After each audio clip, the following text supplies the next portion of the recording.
Hindi para sa tao.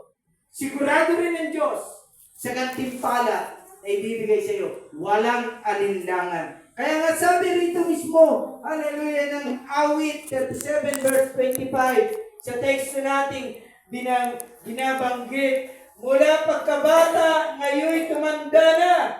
Sa tanang buhay ko, walang nabalita na sa taong tapat ang Diyos nagpabaya o ang anak niya ay naging hampas lupa. Totoo po ito. Salamat sa Diyos sa pagkabasa ng kanyang salita. Totoo po ang salita ng ating Panginoon.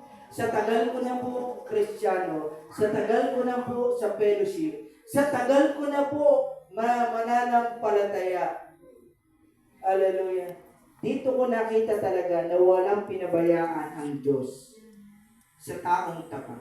Sa taong tapat. Hallelujah. Kasi bakit po?